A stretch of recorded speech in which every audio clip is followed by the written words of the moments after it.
제가 대학원에서 한국교회사를 전공했었습니다. 한국교회사를 공부하다 보면 한국 기독교 역사에 독특하면서도 중요한 족적을 남긴 한 분을 볼 수 있습니다. 이현필 선생이라는 분입니다. 이현필 선생.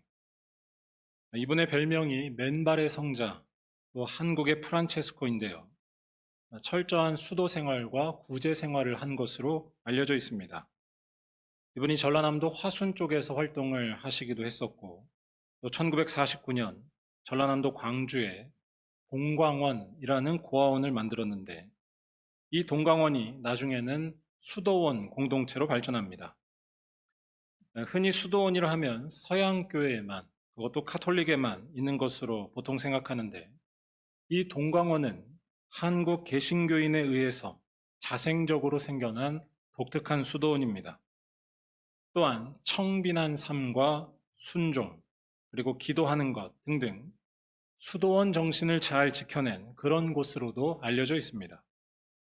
오늘날 현대인들에게 영적인 삶이란 무엇인지, 또한 예수를 믿는다는 것이 무엇인지를 깨닫게 해주는 아주 의미 있는 곳이라고 할 수 있습니다. 이곳을 세우신 이현필 선생께서는 신앙을 돌아보게 하는 여러 말들을 남기기도 했습니다. 그 중에 몇 가지만 소개해드리면 일단 이런 말이 있습니다. 중요한 것은 믿음뿐이요, 사업이 아닙니다. 사업에는 반드시 간음 행위가 따르기 때문입니다. 주님을 향한 일편단심만 요구됩니다. 교육도, 구제도, 전도도 아닙니다. 병원, 고아원, 장애인 요양원도 아닙니다. 우리는 단지 주님을 찾아 돌아다니는 것입니다. 헐벗고 굶은 이들을 열심히 도와주되 그것이 궁극적인 목적이 아니라는 것입니다. 궁극적인 목적은 주님께 대한 순전한 사랑 하나뿐이라는 것입니다. 그 밖에도 아주 인상적인 말들이 많이 있는데요. 오늘 말씀을 묵상하면서 이분의 다른 말씀 중에 생각난 것이 있었습니다. 이런 말입니다. 햇볕 아래에서 작은 먼지도 잘 보인다. 정말 빛을 본 사람은 작은 먼지 같은 자신의 모습을 볼 수 있다. 이현필 선생이 수도 생활 중에 강조한 것 중에 하나는 회개였다고 합니다. 그런데 이 회개는 단순히 지나간 일들 중에서 잘못한 것이 있으면 하는 그런 조건적인 차원의 회개를 말하지 않습니다. 기독교인의 회개란 내 삶의 일부를 두고서 하는 것이 아닙니다. 참된 회개란 자기의 전부를 두고 하는 것입니다. 왜냐하면 내가 하나님 앞에 어떤 존재인지를 발견한 사람은 자기가 얼마나 초라한지를 인정하지 않을 수 없기 때문입니다. 자기 자신에게 구원이 없다는 것이 보이는 것입니다. 회개는 자기 의지와 노력으로 일어나지 않습니다. 참된 회개는 햇볕 아래에 있을 때만 일어납니다. 빛을 본 사람만이 자기 자신을 볼 수 있습니다. 자기가 먼지 같다는 사실이 눈에 들어오는 것입니다. 구원의 문제에서 내가 이뤄놓은 것이 먼지 같다는 것, 또한 나로부터는 구원받을 만한 것이 나오지 않는다는 것이 비로소 보이는 것입니다. 말 그대로 햇볕 아래에 서서 모든 것이 환하게 보이는 것입니다. 이러한 사실이 눈에 들어올 때 우리는 참으로 회개할 수 있습니다. 이제는 전적으로 예수께 돌이키기로 결심하기 때문입니다. 그러니까 믿음을 갖는다는 것은 회개와 뗄래야 뗄 수 없습니다. 회개 없이 예수를 믿는다는 것은 불가능합니다. 회개해야만 예수께 돌아갈 수 있기 때문입니다. 다시 말해 믿음이란 단순히 믿음 생활 한번 해봅시다 라는 것이나 혹은 이런 건 한번 믿어보겠다라는 식의 구호를 외치는 일이거나 무슨 사업 같은 일이 아닙니다. 신앙생활을 마치 프로야구의 시즌처럼 한때의 일로 혹은 한번 배우면 다 끝난 것처럼 생각하는 분들도 있는데 아주 위험합니다. 믿음은 전적인 일입니다. 하나님 앞에 서 있는 우리의 불쌍한 운명이 낱낱이 보이는 것, 이것이 믿음의 시작이고 그래서 일부가 아니라 전적으로 자기의 삶을 돌리는 것, 이것이 믿음의 본질입니다. 예수를 향해 나를 불쌍히 여기소서 라는 말을 외칠 수밖에 없는 것이 바로 믿음입니다. 오늘 말씀은 예수께서 성전에서 대제사장과 장로들을 만나 논쟁적인 대화를 하신 것으로 시작합니다. 23절에서부터 27절까지 그 대화가 나오는데 여기에서의 핵심 쟁점은 바로 예수의 권위였습니다. 대제사장과 장로들은 23절에서 이렇게 질문합니다. 내가 무슨 권위로 이런 일을 하느냐? 또 누가 이 권위를 주었느냐? 여기서 말하고 있는 이런 일이란 오늘 말씀 앞에 나오는 성전 정화 사건과 관련됩니다.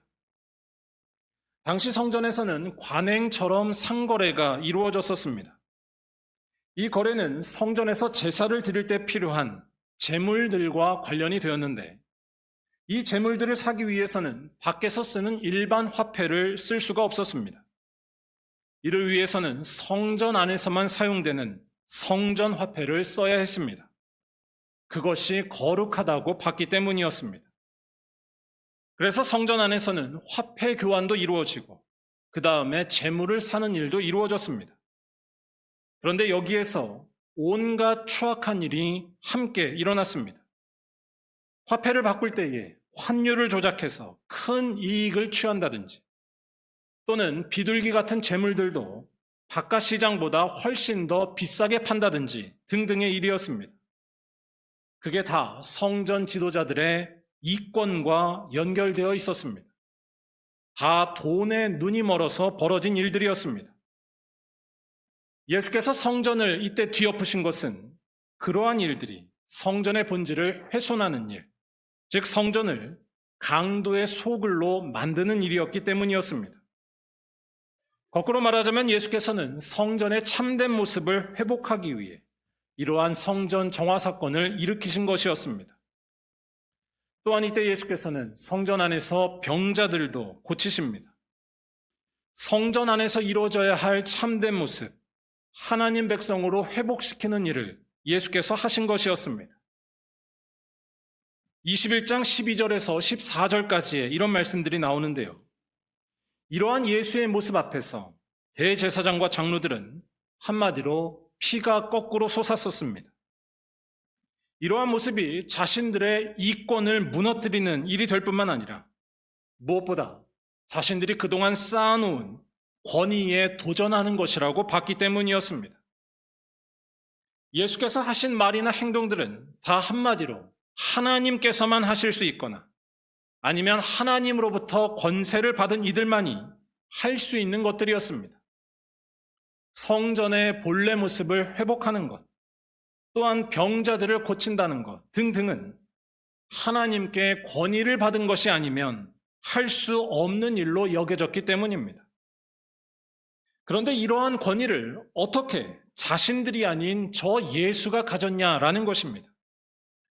열심히 성전에 출근하고 열심히 제사 드리고 율법과 전통을 누구보다 지켜왔으며 무엇보다 오랫동안 성전을 지켜온 것이 자신들인데 어디 젊은 랍비 하나가 나타나서 자신이 하나님께 받은 권위가 있는 것처럼 행동하냐라는 것이었습니다.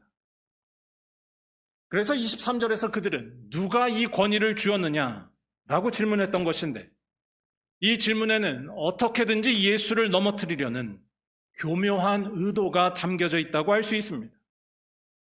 만약 이 질문에 예수께서 내가 하나님께로부터 권위를 받았다라고 답을 하면 그 증거를 눈앞에서 지금 보여라 라고 협박한 뒤 그렇게 못하면 보기 좋게 축출시키려는 의도였습니다.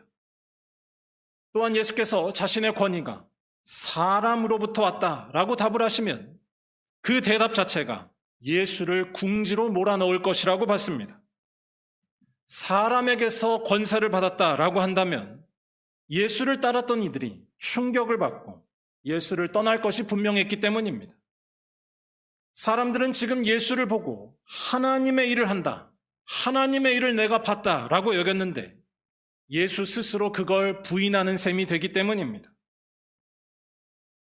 아무튼 그런 상황 속에서 예수께서는 악의적이고 교묘한 질문을 받으시는데 예수께서는 여기에 아주 지혜롭게 대응하십니다. 24절에서부터 27절까지의 그러한 모습이 나오는데요. 바로 예수께서는 세례 요한에 대한 질문으로 이들에게 오히려 반문하시는 것이었습니다. 25절에 요한의 세례가 어디로부터 왔느냐라는 이 질문은 세례 요한이 가진 권위와 권세에 대한 질문이었습니다. 세례 요한이 하는 활동들을 보면서 그의 그러한 일들은 어떤 권세를 받아서 일어나는지 되묻는 것이었습니다. 예수께서 이렇게 물으신 이유는 세례 요한이 한 모든 활동들이 다 예수와 연결되었기 때문이었습니다. 바로 세례 요한이 한 일은 다 예수를 예비하는 것이었다라는 사실입니다. 그러니까 이 질문은 대제사장과 장로들을 꼼짝 못하게 하는 질문이었습니다. 세례 요한을 인정하게 된다면, 즉 세례 요한이 하늘로부터 권세를 받았다고 답을 한다면 결국 세례 요한이 예비한 예수 역시 그러한 분이라고 인정하는 것이 되고 말기 때문입니다. 또한 반대로 세례 요한이 하늘로부터 권세를 받았다는 것을 부정한다고 해도 문제가 되기는 마찬가지였습니다. 세례 요한을 보고서 당시 사람들은 열광하고 있었는데 이것은 곧 세례 요한이 하나님께 보냄을 받았다고 믿었기 때문이었습니다. 세례 요한에 대한 부정은 곧 세례 요한을 따르는 수많은 군중들을 적으로 만들어버리는 위험한 일이었습니다. 25절에서 26절까지의 이러한 그들의 난처한 처지가 잘 설명되어 나옵니다. 즉 예수를 올가매려던 그들의 교묘한 작전은 예수의 놀라운 반문 앞에 아무런 힘을 쓰지 못하고 맙니다. 그런데 여기서 중요한 것은 이렇게 예수님의 지혜가 뛰어났다는 것 그 자체가 아닙니다. 대제사장과 장로들과의 대화에서 중요한 것은 예수께서 지금 이 사람들의 실체를 밝히고 계신다는 것입니다. 바로 그들은 제사장이고 장로임에도 불구하고 하나님의 뜻을 끝까지 거부하고 있었다는 것입니다.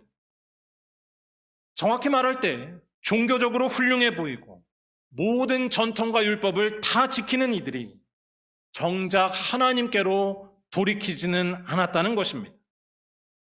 하나님의 일을 이루는 세례 요한과 또한 예수를 부정하고 있는 것이 이를 나타내는 증거였습니다. 왜냐하면 그들은 끝까지 자기가 옳다는 생각에서 벗어나지 못했기 때문입니다. 그들에게 있어서 중요한 것은 눈앞에서 벌어지는 일이 아니었습니다. 세례 요한이 하나님의 일을 하고 있으며 세례 요한이 예비한 예수 역시 하나님의 뜻을 이루시는 분이라는 것이 중요한 것이 아니었습니다. 그들에게 중요한 것은 오직 자기였습니다.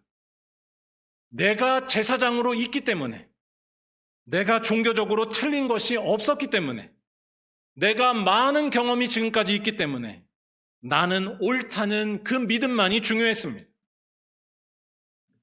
그래서 27절 말씀에서 이들이 예수께 한 말, 우리가 알지 못하노라 라고 답한 것이 저는 그저 할 말이 없어서 한 궁색한 답변처럼만 들리지 않았습니다. 뭐라고 말하면 좋을까요? 자기가 옳다는 이 달콤한 유혹이 참 무섭다고 할까요? 그들의 이 대답은 다른 말로 할 때 일종의 광적인 대답이라고 볼 수 있습니다. 자기 생각만이 옳다는 독선에 빠지면 뭐든지 할 수 있습니다. 그걸 요새 말로 이데올로기라고 표현할 수 있을 텐데요. 27절에서 이 대답을 했을 때 대제사장과 장로들은 아마 별로 충격도 받지 않았을 것이고 부끄러움도 별로 없었을 것입니다. 그들의 속마음, 자기 의에 대한 확신이 변함없었기 때문입니다. 쉽게 말해 예수, 네 이야기는 나는 모르겠고 나는 무조건 거기에 동의하지 않아. 너는 증거가 없어도 틀렸어. 라는 식의 대답을 아주 간결하고 고상하게 하고 있는 쿨한 척의 대답이 이것이 아닐까요? 이데올로기에 대한 집착은 현실을 부정하게 하거나 또는 왜곡해버립니다. 아니, 자기 자신의 진짜 모습을 보지 못하게 합니다. 이러한 사실은 28절에서부터 예수께서 하신 한 비유 이야기에서 더욱 잘 드러납니다. 이 이야기의 내용은 간단합니다. 포도원을 가지고 있는 한 아버지가 있었는데 이 아버지는 두 아들에게 포도원에 가서 일하라고 시킵니다. 그런데 두 아들의 대답과 행동이 서로 달랐다는 것입니다. 첫째 아들은 말로는 가서 일하겠다고 대답했는데 실제로는 포도원에 가지 않고 일하지 않습니다.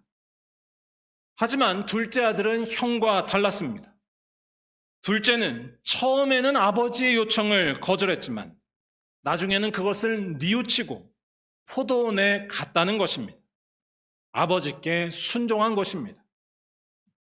이렇게 간단한 이야기를 하시면서 예수께서는 대제사장과 장로들에게 질문하십니다. 이 중에 누가 아버지의 뜻대로 했냐는 것입니다. 그들은 당연히 둘째 아들입니다 라고 답을 하는데 그 다음에 예수께서는 충격적인 말씀을 하십니다. 바로 31절 후반절에 둘째 아들을 상징하는 세리들과 창녀들이 첫째 아들을 상징하는 너희보다 먼저 하나님 나라에 들어갈 것이라는 말씀이었습니다. 대제사장과 장로들을 아버지께 대답만 하고 순종은 하지 않고 있는, 그래서 결국 하나님 나라에 들어가지 못할, 아니 세리와 창녀들보다도 못한 사람이라고 말씀하신 것이었습니다. 일단 여기에서 이 말씀에서 먼저 하나님 나라에 들어간다라고 한 것은 나중에 첫째 아들도 역시 하나님 나라에 들어가는데 순서만 다를 뿐이다 라는 식의 이야기가 아닙니다. 원문에서 이 말씀은 세리와 창녀들은 하나님 나라에 들어가고 너희들은 들어가지 못한다는 충격적인 뜻입니다. 그러면서 예수께서는 마지막 32절에서 이러한 일이 일어나는 이유에 대해 말씀해 주십니다. 우리 다 함께 이 말씀을 읽어보도록 하겠습니다. 요한이 의의 도로 너희에게 왔거든 너희는 그를 믿지 아니하였으되 세리와 창녀는 믿었으며 너희는 이것을 보고도 끝내 뉘우쳐 믿지 아니하였도다. 아멘. 어쩌면 예수님의 이 말이 좀 너무하게 느껴질지도 모릅니다. 아니, 이 말을 들었을 대제사장과 장로들의 입장에서는 이 말이 도저히 참을 수 없는 말이었을 것입니다. 매일 성전에 출근하고 거룩하게 제사하며 율법과 전통을 빠짐없이 지켜온 자신들을 어떻게 저 악하고 부정한 세리와 창녀에 비교할 수 있다는 말입니까? 무엇보다 부정한 저들은 하나님 나라에 가는데 자신들은 못 간다니 이게 과연 말이 되는 걸까요? 세례 요한 좀 반대했다고 이렇게까지 말하시는 것은 너무 과격한 말이고 또한 과장하는 말은 아닐까요? 하지만 여러분 잘 생각해 보시기 바랍니다. 일단 예수께서는 이 말씀에서 세리와 창녀의 행동이나 잘못에 대해 두둔하시는 것이 결코 아니었습니다. 그들의 행동과 삶은 분명히 하나님의 뜻을 무시한 일이었습니다. 그들을 상징하는 둘째 아들이 아버지의 명을 처음에는 거절했다는 것, 이것이 바로 그들의 그러한 모습을 잘 보여줍니다. 하지만 그들은 거기에서 끝나지 않았습니다. 그들은 무엇보다도 결정적인 일을 했다는 점이 중요했습니다. 바로 그들의 영혼이 하나님께로 전적으로 돌이켰다는 것입니다. 정확히 말할 때 자신들에게는 구원이 없다는 것을 깨닫고 하나님의 아들 예수께로 돌이킨 것입니다. 자기를 믿지 않고 하나님을 믿은 것입니다. 어쩌면 내세울 것이 없으니까 이런 순수한 모습을 할 가능성이 더 높았던 것인지도 모릅니다. 중요한 것은 자기의 초라함을 철저히 인식한 영성으로 나아갔다는 것입니다. 그런데 이에 반해서 대제사장과 장로들은 아무리 신앙적으로 보였을지라도 전혀 달랐다는 것이 예수님의 말씀입니다. 예수의 비유에서 첫째 아들이 대답만 잘하고 실제로 일은 하러 가지 않은 것에 대해 여러분 한번 잘 생각해 보시면 좋겠습니다. 첫째 아들은 도대체 왜 그랬을까요? 그 이유는 조금 생각해 보면 우리가 쉽게 상상해 볼 수 있습니다. 자기는 그렇게 해도 되는 사람이라는 의식입니다. 자기는 그렇게 해도 별 문제가 없다는 의식입니다. 왜냐하면 그동안 한 것이 많았기 때문입니다. 그들은 자신들이 틀림이 없다고 생각했습니다. 자신들이 지금까지 해온 것이 곧 하나님의 뜻이며 자신들의 말이 곧 정의라고 여겼습니다. 왜냐하면 업적이 많은 자신들은 허물이 있을 수가 없다고 믿었기 때문입니다. 자기 자신에게 구원받을 만한 것이 아주 많다고 여기는 것이 이 사람들의 결정적인 모습이자 또한 세리와 창녀와의 결정적인 차이였습니다. 즉 이들은 하나님을 믿는 것이 아니라 완벽해 보이는 자기를 믿는 것이었습니다. 물론 대제사장과 장로들처럼 사는 것에 대해 그들처럼 열심히 사는 것에 대해 무시할 수는 없습니다. 우리도 할 수 있는 대로 그들처럼 거룩하게 살기 위해 노력하는 것이 좋습니다.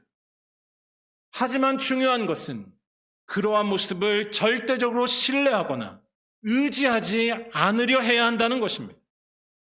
아무리 자랑스럽게 보여도 그걸 내세우려는 모습을 숨기고 어깨에 힘이 들어가지 않게 해야 한다는 것입니다. 구원은 나에게서 나오는 것이 아니라 하나님에게서 나오는 것이기 때문입니다. 구원은 하나님께서 선물로 주시는 것이기 때문입니다. 내가 아무리 자랑스럽게 여기는 것이라도 하나님 앞에서는 먼지와 같다는 것이 눈에 보여야 한다는 것입니다. 이러한 사실이 잘 보여야만 우리가 신앙의 문을 열어간다고 할 수 있을 텐데 제가 이런 비유를 들 수 있을 것 같습니다. 제가 살면서 하늘이 노래지는 순간이 몇 번 있었는데요. 그 중에 하나는 제 딸을 잠시 잃어버렸을 때였습니다. 제가 예전에 우리 교회에 있을 때 가족들과 롯데마트에 갔다가 정말로 순식간에 저희 둘째 딸 진이가 보이지 않은 적이 있었습니다. 오늘 이 자리에도 같이 예배하고 있는데 제가 없을 뻔했던 애였습니다. 분명히 같이 걷고 있었는데 순식간에 사라진 것이었습니다. 그때 정말로 하늘이 노래지는 기분이었는데요. 제가 드리려는 말씀은 그때 아무것도 보이지 않고 아무것도 들리지 않고 모든 것이 달랐다는 것입니다. 정확히 말할 때 일상의 똑같은 모습들이 전혀 다르게 다가왔다는 것입니다. 그때 잘 기억은 안 나지만 마트 안에서 나오는 음악은 매우 경쾌하고 밝았었습니다. 하지만 아이가 없어진 상황에서 아무런 소용이 없었습니다. 그런 음악 소리는 절대 밝고 경쾌하게 들리지 않았습니다. 밝아도 우울하게 들렸습니다. 음악만이 아니었습니다. 맛있는 것을 많이 샀어도 원하는 것을 다 샀어도 별로 좋지 않았습니다. 제 기억에 제일 불쾌하게 남아있는 것은 그때 사람들의 표정, 아니 모든 것이 정상적으로 보이는 그 분위기였습니다. 아무리 정상적으로 보이는 것도 그때 저한테는 전혀 다르게 보였습니다. 제가 드리고 싶은 말은 절대적인 사건 앞에서는 다른 모든 것들이 다 힘을 잃고 분해된다는 것입니다. 아무리 좋을지라도 상대적으로 좋은 것일 뿐이라는 사실이 어떤 절대적인 사건 앞에 드러나고 맙니다. 아이를 잃어버려 보신 분은 제가 드리는 말씀을 이해하실 것입니다. 다행히 그때 저희 진이는 잘 찾았었습니다. 그런데 여러분, 하나님 경험도 지금 말씀드리는 것과 같다는 것입니다. 모든 것이 분해됩니다. 아니, 그런 경험 중에서 가장 최고라고 할 수 있습니다. 하나님을 알고 하나님을 만나는 것을 우리는 굉장히 낭만적으로 또한 친숙한 것처럼 생각할 때가 많은데 사실 그렇지 않습니다. 하나님을 만난다는 것, 하나님을 안다는 것은 1차적으로 겁나는 일입니다. 그분 앞에 모든 것의 실체가 드러나기 때문입니다. 그래서 하나님 경험은 죽음과 비슷합니다. 아니, 죽음 이상의 일입니다. 내가 평생토록 옳다고 믿었던 것이 꺾여버리는 일처럼 실망스러운 일이 또 있을까요? 내가 자랑스럽게 여겼던 것이 초라하다는 것을 두 눈 똑똑히 보는 것처럼 두려운 일이 또 있을까요? 하나님을 만나는 일이 이와 같다는 것입니다. 그분은 지금도 온 우주를 다스리시는 분이고 그분만이 절대적인 생명이고 진리이며 능력이기 때문입니다. 하지만 하나님을 만나는 일은 여기에서 그치지 않습니다. 하나님을 만나는 일은 결국 우리들에게 소망과 위로가 됩니다. 하나님 앞에서 자기의 초라함을 알고 하나님께만 생명이 있음을 아는 자는 이제 실망이 아니라 소망으로, 근심이 아니라 기쁨으로 들어갈 수 있습니다. 나의 작아 보이는 모습이 전혀 문제가 되지 않습니다. 왜냐하면 그는 이제 생명이신 하나님께만 자기를 맡길 수 있기 때문입니다. 다른 것들이 아무리 좋아 보여도 거기에 영혼을 걸지 않습니다. 거기에 따라 인생의 행복이 결정된다고 믿지도 않습니다. 나이, 외모, 이념, 업적, 사람들이 허영심을 갖고 하려는 모든 것들, 심지어 건강까지 거기에 생명과 행복이 있지 않음을 꿰뚫어 보는 것입니다. 하나님께만 구원이 있음을 고백하며 그분만을 신뢰하는 것, 바로 회개하며 믿는 것입니다. 아까 소개해드렸던 이현필 선생의 말로 설명하자면 햇볕 아래에서 작은 먼지 같은 자신의 모습을 보고서 단지 주님을 향한 일편단심으로만 이제 새롭게 사는 것입니다. 그것이 오늘 말씀에 나온 세리와 창녀의 영성이자 믿음이었으며 이와 반대였던 대제사장과 장로들은 그렇지 못했다는 것입니다. 한쪽은 뉘우쳐 믿었으며 한쪽은 끝내 뉘우쳐 믿지 않은 것입니다. 그리고 그러한 그들에게 하나님의 나라는 한쪽에는 열렸지만 또 한쪽에는 열리지 않았다는 것입니다. 사랑하는 여러분, 우리 자신에게서 구원이 나오지 않는다는 이 사실을 기억하시면서 자기를 부정하는 삶, 늘 뉘우치고 하나님께로 돌아가는 삶을 여러분 잘 살고 계신가요? 아마도 이게 말로만, 생각으로만 쉽게 되지 않을 것입니다. 노력하고 의지를 갖는다 해도 죽을 때까지 잘 되지 않습니다. 우리들의 본능이 그렇게 호락호락하지 않기 때문입니다. 우리들이 남의 허물을 잘 용서하지 않는 것이 그 증거입니다. 내가 옳다는 사실이 전혀 틀리지 않게 보이고 내가 가지고 있는 것이 다 아까워 보이기 때문입니다. 하지만 제가 롯데마트에서 절대적인 경험을 한 것처럼 우리들의 영혼을 깨우는 절대적인 경험 앞에 우리의 모든 것이 드러난다는 사실을 잊지 마시기를 바랍니다. 바로 예수 그리스도를 만나는 일입니다. 예수 그리스도 앞에 우리의 모든 것은 다 작아집니다. 그분 앞에서 우리의 사랑은 초라해지고 그분 앞에서 우리의 지식은 무용지물이 됩니다. 그는 죽음을 이기고 부활하신 하나님의 아들이시요 생명이신 하나님이시기 때문입니다. 이 사실을 기억하면서 날마다 예수께로 돌이키는, 날마다 햇볕 아래로 들어가는 우리 모두가 되어야 할 줄로 믿습니다. 그럴 때 우리들에게는 하나님 나라가 반드시 열릴 줄로 믿습니다. 자기의 업적을 없던 것으로 여기면서 일편단심 주님만을 찾아 나서는 삶, 곧 하나님의 생명과 영광이 가득한 삶입니다.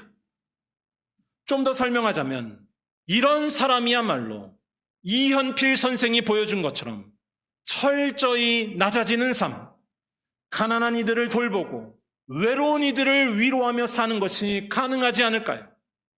자기 것에 목숨 걸지 않기 때문입니다. 아니, 이런 사람이 될 때 어떤 삶의 모습이 나올지는 우리 모두 다 다를지 모릅니다. 하지만 분명한 것은 자기를 붙잡지 않기 때문에 자기를 위해 살지 않는 모습이 나올 것이라는 말씀입니다. 신앙적인 용어로 말하자면 오직 믿음으로 살기 때문에 죄의 권세에서 해방되는 것입니다. 바라기는 이러한 믿음으로 날마다 뉘우쳐서 주님만을 일편단심으로 따라가는 우리 모든 말리언교회 성도들이 다 되시기를 주님의 이름으로 간절히 축원합니다.